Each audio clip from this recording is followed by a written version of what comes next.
foi exatamente a partir daí que eu comecei a entender que eu não sabia nada. Porque a gente se forma e a gente percebe que não tem tanto domínio, porque eu acho que é natural, né? E fora que a gente conhece uma parte muito teórica. E na teoria, as coisas são muito funcionais, né? Porque você lê livros, eu li todos os livros do Freud na época, que minha faculdade tinha um lado indo assim para psicanálise, apesar de ser forte na terapia cognitiva comportamental, a gente ainda tinha bastante leitura da psicanálise. Então, Freud, quando ele relata os atendimentos dele, tem uma coisa ali que é a experiência, né? Ele sabe o que falar. E aí tudo funciona. Só que quando você chega no dia a dia, primeiro que as demandas mudaram muito e depois que eu me senti um pouco perdida. Então, eu fazia reuniões de domingo com o pessoal da R1, R2 e R3, que, para quem não sabe, é residência médica dos médicos que estavam se especializando na área da psiquiatria. Então, a gente falava como conduzir aquele caso. Além disso, enquanto psicólogo, no início, você tem que fazer uma coisa que se chama supervisão. Ou seja, ter um psicólogo experiente que te auxilia nos seus atendimentos. Então, você passa o atendimento e ele vai te dando um direcionamento. E isso ajuda. Todo psicólogo, ele passa por esse tipo de especialização? Porque você disse que você se formou e acho que todo psicólogo meio que fala isso. Pô, me formei, mas a impressão é que eu não tenho muita experiência, não sei direito. Assim, é como se fosse assim, realmente existe um abismo entre a teoria e a prática, né? E eu vi que você falou aí com relação a você acompanhar a residência médica e tudo. Todo psicólogo passa por isso ou foi uma coisa que você escolheu para você especializar mesmo? Eu acho que eu só tive essa oportunidade por estar dentro do CAISM. Certo. Talvez se eu não tivesse trilhado... E eu só tive a oportunidade de entrar no CAISM porque o meu TCC eu fiz em esquizofrenia e eu conheci um professor da Santa Casa que trabalhava no CAISM e ele me auxiliou muito no processo. E foi uma coisa que eu fui buscar além, não era meu orientador. Meu orientador, ele trabalhava no HC. E eu fui buscar uma outra pessoa e esse professor, ele me abriu muito as portas. Ele deixou eu ir lá, conversar com os pacientes para fazer uma pesquisa para o TCC. Então, isso foi muito rico, nem todo mundo tem essa oportunidade. Acho que a maioria das pessoas não consegue passar por essa especialização, não porque elas não desejem, mas talvez porque elas não encontrem a oportunidade. E aí, uma coisa que eu fiz eu sempre busquei. Eu vou atrás, você sabe disso, né? Então, eu realmente sempre busquei, assim, eu queria tal coisa e eu fui. Então, eu fui conversar com essa pessoa, perguntei se eu podia fazer um trabalho voluntário, fiquei lá durante o meu TCC e depois de formada ele me chamou. E aí, eu acho que porque ele já tinha abre aspas, carinho comigo. Já conhecia. Ele deixou eu fazer o trabalho de atendimento com os pacientes. Sabe uma coisa que eu percebi, Nathalie? É a questão de correr atrás, uma coisa que você falou. Às vezes, a gente tem umas crenças limitantes. A gente vai falar sobre isso. Eu não vou nem tentar porque eu não vou conseguir mesmo. Aquilo ali é demais pra mim. Eu vou ficar aqui de boa mesmo. E a pessoa, às vezes, por não tentar, não tem o que você quer, né? Então, assim, você tem que mover suas pedras para você conseguir trilhar o seu caminho, né? E eu vejo muito isso no que você falou, né? No que eu conheço da sua trajetória, é justamente disso, de correr atrás, né? Você acha que tem diferença, assim, do tipo assim, poxa, olha o que eu alcancei, se eu não tivesse ter dado aquele telefonema, se eu não tivesse ter ido atrás, eu não teria chegado. Eu não tenho dúvida disso. Eu acho que muitas vezes o que limita a gente é um pouco de vergonha. Que eu não vou dizer que eu não tinha. Eu tenho até hoje, assim, às vezes, quando as pessoas falam, você nunca contou isso, conta isso. Mas a gente, né, a gente não quer ficar falando, assim, as coisas que foram frustrantes. E eu acho que, de verdade, isso é experiência própria, tá? Eu não tô falando que vai dar certo pra todo mundo, eu tô falando de mim. Eu nunca desperdicei nenhum tipo de oportunidade. Tudo que me chamaram para fazer, eu fui. E todas as vezes eu tentei muitas coisas ao mesmo tempo. Então, eu não sei exatamente qual foi o marcador. Foi isso aqui que fez toda a diferença. Porque nesse início aí, voltando ali, eu saí da clínica de convênio e aí eu consegui uma oportunidade, porque o filho da minha tia, né, meu primo, fazia uma terapia com uma pessoa que era grande já, né? Ela era, inclusive, psicóloga do esporte. Hoje, muito grande, ela faz seleção brasileira, assim, é muito boa, profissional. E ela é psicóloga? Ela é psicóloga do esporte. Especializada no esporte, né? Tá. E aí, o meu primo fazia terapia com ela e minha tia pediu. Falou, ai, olha, tem uma filha da minha prima, precisa muito, ela precisa trabalhar. E aí eu fui conversar com ela e comecei a trabalhar ali. Né? Ela combinou comigo que eu pagaria para ela uma parte dos meus atendimentos. Então, uma porcentagem.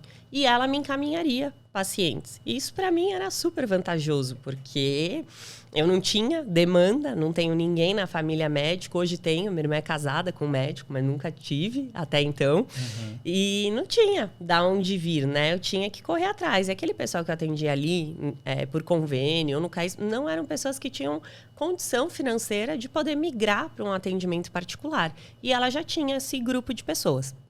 E ela começou a me encaminhar 1, 2 pacientes, que eu ia lá uma vez por semana, atendia esses 3 pacientes, que eram meus famosos pacientes particulares. Uhum. Mas eu não queria só aquilo.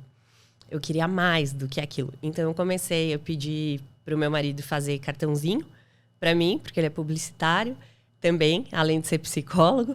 E aí, eu colocava o papelzinho, eu tirava uma manhã do meu dia para colocar em todas as caixas de correio o meu cartão. É tipo mala direta mesmo, né? Da moda antiga, né?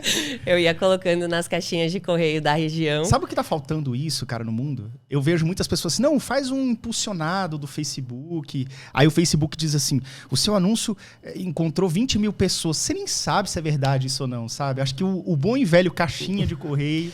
E era no tênis, vai lá. E eu parava o carro, morria de vergonha. Ficava, ai, meu Deus, me ajuda, me ajuda, me ajuda. Aí depois que vai, respira, começava a colocar. Sim. E aí eu tive uma grande oportunidade vinda dessa psicóloga, porque como ela queria muito migrar para o esporte, quando eu entrei, ela estava trabalhando no Corinthians. E aí veio a grande oportunidade da seleção brasileira. Eu não sei como está atualmente, enfim, não tenho mais tanto contato.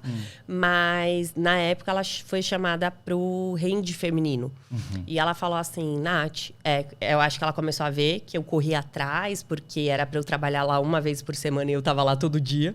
Porque eu falava no açougue, eu deixava papel, panfletinho, eu ia no cabeleireiro, eu ficava fazendo, né? Isso. Então, começou a vir pacientes por mim, não só os que ela me encaminhava. Ela falou assim, eu trabalho há muitos anos com perícia psicológica, que é um trabalho de avaliação psicológica feita para o judiciário, propriamente. Então, vou dar um exemplo, mas não é só esse. Mas ela, nesse caso, ela atendia muita demanda da vara da família. E aí, o que você faz? Você recebe uma das partes, você faz um trabalho de assistente técnico e você faz uma avaliação do perfil daquele pai, né? Ou daquela mãe, daquele... Era novo isso pra você, não é? Genitor, completamente. E da criança. E ela falou assim, eu não quero perder essas perícias, porque elas têm um rendimento financeiro muito grande, do qual agora eu não posso, mas eu vou ter que viajar, não vou estar aqui. Vamos fazer o seguinte, você toca isso junto comigo, eu vou te supervisionar do início ao fim. E aí era uma grande oportunidade, porque vamos lá, nessa época, essas perícias custavam R$2.000, então eu ia ganhar tipo 800, né? E, nossa, era muito dinheiro. Eu falei, nossa, tá bom. E aí eu comecei a estudar isso e tal. E ela tinha o respaldo, né, dela, de conhecimento, de tudo. E aí eu comecei a pegar algumas outras perícias, e aí eu fui lá no fórum. Fiz um trabalho bem bonito, assim, tipo um portfólio. E aí eu coloquei em todos os carros. Porque eu pensei assim, tem carro aqui de cliente, mas certeza que tem de vários advogados. Eu preciso de parceria com o advogado. Vou fazer os advogados me conhecerem. Aí, mais ou menos, eu perdi umas 4 horas lá, colocando meus panfletinhos dentro do carro, falando que quem quisesse mais informação para entrar em contato comigo, não sei o quê. Aí o guarda viu. me deu uma bronca e me fez tirar um por um. E eu tirei chorando, assim, porque Nossa tinha sido mó. Falou, não pode fazer isso aqui, o que você tá fazendo, não sei o quê. E aí eu fiquei com as pastinhas lá na frente, quando eu vi um cara de terno, eu falava, oi, tudo bem? Ó, se você precisar de assistência técnica, eu trabalho com isso e tal. Mas eu acho que esse frente a frente é melhor, porque, assim, eu mesmo, às vezes eu vejo assim, às vezes alguém coloca no meu carro.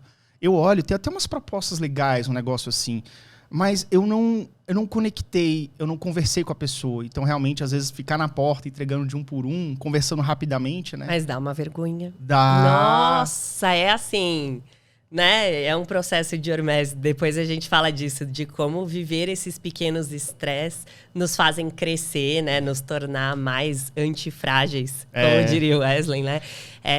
Foi muito isso naquele momento, assim. Eu saí de lá triste, porque eu tive que tirar todos, mas mesmo assim eu conversei com alguns. E eu fui cativando alguns advogados que entravam em contato comigo, assim, tentando sempre fazer o trabalho com maior excelência e entregar num prazo rápido. Porque os grandes psicólogos, né, na época, eram muito ocupados. Então, como tinha agenda mais cheia, tinha um prazo de entrega mais lento. Uhum. E eu não tinha tanta demanda. Então, para mim, eu pegava o caso, tipo, 2, 3 dias, eu tinha feito um laudo de 36 páginas. Porque... Caraca, isso ajuda muito o advogado, né? E eles começaram a gostar. E aí, o que começou a acontecer? Ao invés dos advogados começarem a passar os pacientes para essa outra psicóloga, eles começaram a passar para mim. A gente manteve a parceria por justiça, né? Porque tinha iniciado ali. Mas quando eu decidi sair dali, porque eu falei, quer saber? Acho que já tá na hora de ir saindo, eu já estava pensando em sair.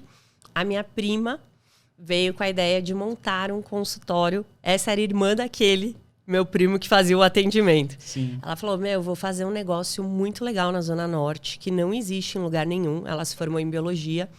Eu vou fazer terapia assistida por animais. E eu quero que você seja minha psicóloga. Não vou, não sei nada de terapia assistida por animais. Não, tem muito na Inglaterra, tem um monte de lugar do mundo, a gente vai se aperfeiçoar e vai fazer isso. Aí eu ajudei ela a alugar a casa, né? Assim, a gente foi ver junto. Ela foi tem que ter um ambiente trazendo... para trazer, né? Para ter os animais ali e tudo, né? E aí a gente começou com terapia com coruja, porquinho da Índia, coelho, que mais que a gente tinha lá? Periquitão Maracanã, a gente tinha um periquito, a gente tinha... Tinha cavalo, essas coisas assim, não, né? Infelizmente cabe, né? não, porque Mas não tinha dava. cachorro, Ela gato. tinha num aras um cavalo, que aí quando era específico ia pra lá. Mas a gente tinha cobra, a gente tinha barata de Madagascar, a gente tinha N coisas. E aí eu acho que esse foi um momento... pessoal meu, não digo nem de carreira, porque nessa época eu já tinha paciente, eu já me mantinha com os meus atendimentos, enfim, mas eu precisei exercer minha criatividade, porque não tinha nada. Então eu inventei terapias do zero em que eu pudesse incluir a natureza, porque a ideia dela não era só animal, era natureza, ecossistema. Então a casa tinha uma área muito verde, e aí quando eu atendia paciente adulto, eu fazia tirar o sapato, a gente pisava na grama, e aí eu ia fazer uma técnica com esse paciente para alguma questão emocional. Existe outras pessoas no Brasil que fazem isso, assim? Não que eu saiba, tá? Porque é uma parada meio que nova, assim, né? Lá ficou muito... A gente tinha muito atendimento, assim, bastante mesmo, de psicologia. Porque a ideia dela era uma clínica. Então, ela tinha uma fisioterapeuta, uma nutricionista, ela tinha várias áreas da saúde para atender da mesma forma. Eu sentei a bundinha na cadeira e eu criei um monte de terapia. Então, por exemplo, eu ia trabalhar ansiedade com o paciente. Fosse ele criança ou adulto. A gente ia lá na horta, eu pegava uma sementinha, a gente plantava aquela sementinha, e enquanto a gente ia tendo esse processo que ele ia ter que cuidar, porque a gente punha a plaquinha com o seu nome, tudo bonitinho, ele ia percebendo que tudo na vida tem processo. Tem começo, tem meio, até ter resultado. Não é de uma hora para outra. É porque hoje a gente vive uma geração, principalmente das crianças, que você joga na fazendinha... Aí você plantou um milho ali, 2 minutos, ele tá... Não é assim. E com 3 minutos você desliga o jogo, né? Você não colher E a logo. vida não é assim. Não. E aí você se frustra. Então eu comecei a trabalhar essas questões com os pacientes por meio da natureza. Quando a gente fazia coruja, a gente atendia... A coruja é muito utilizada em outros países para terapia com autismo.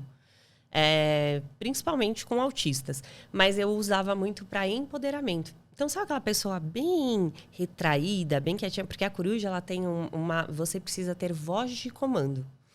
Então, ela é quieta, né? Ela não é muito coloca a luva.